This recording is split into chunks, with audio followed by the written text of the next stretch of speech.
Hello mga kitties! Happy Sunday everyone! For today's video po, lazy Sunday po talaga. Walang ligo, hindi pa kami nakapagligo, wala pang hilamos.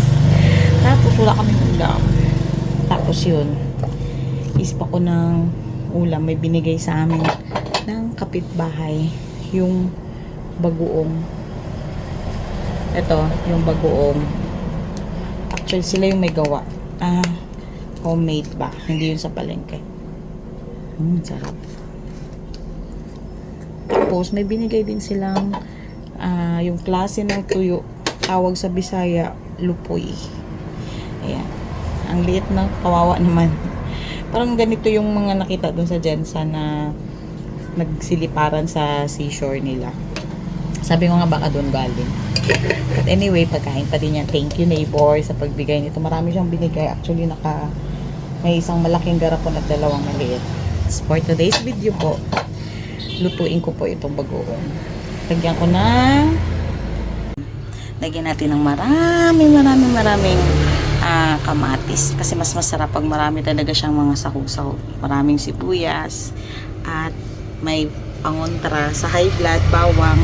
Tapos balatan ko tong ang liit na luya, pero okay na to siya. Pampawala kasi ito siya ng lansa. Nandyan na yung luya. Marami na din po yan. Yan. Lutuin na natin. Dito ko siya iluto para mas yung pag halo-halo mas maganda.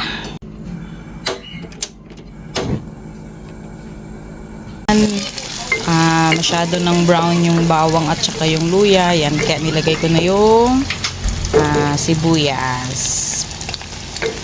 Mas masarap kasi pag medyo malutong-lutong na yung bawang at saka yung luya. Ayan po.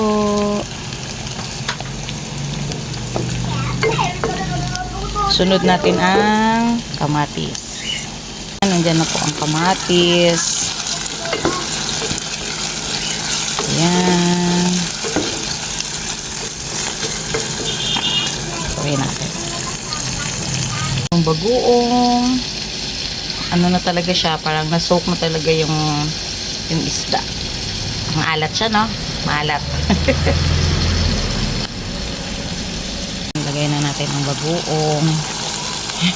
Yung bagoong natawa ako, pangalan.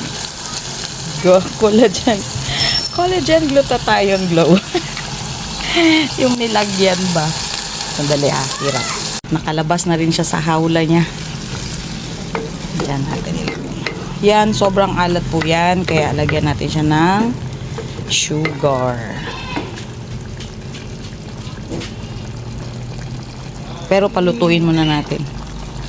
Pag maluto na, tsaka na natin lagyan. Hi guys, today Po, sobrang alat po kasi nitong bagoong na to. Kaya nilagyan ko po siya ng sugar para kasabay siya sa pag-absorb dun sa mga yan.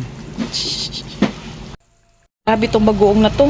Siguro mga isang sakong asin ang nilagay. Ang liit-liit lang nung lagayan. Pero grabe yung alat. Super power. Kaya ang gawin ko, ipaano ko muna siya. Absorb talaga. Hanggang magkonti na lang yung sabaw niya. Tapos dagdagan ko ulit ng asukal. Kasi naka-twice na ako lagay ng asukal. Parang marami na nilagay ko. Pero maalat pa din siya. Uy, sobrang alat. Mga kitties, ayan po, masyado kong na-amaze sa sobrang alat. Ayan po, pinaluto ko talaga siya ng sobra, kaya hindi na makita yung sahog. Lagyan natin siya sa kanin. Ayan, nilagyan ko po siya ng suka na may sili, kasi para matanggal talaga yung alat niya, kasi sobrang alat. Tapos meron akong pipino po.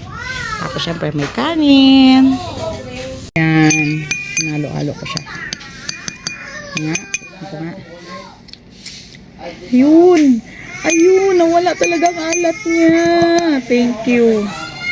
Yan, lagyan natin ng bagoong ang kanin. Tsaka, ayan, pipino. Bites na ang ating pananghalian at hapunan. Yan, kain na po tayo. Salamat, nasolusyonan din talaga yung alat. Grabe yung alat. Harap. Wala talagang alat niya. Pero mga halos magkalahating kilo yung nilagay kong asukal dun sa konti-konti na garapon na nilagyan ng ito. Sobra. Pero yan, nasolusyonan na.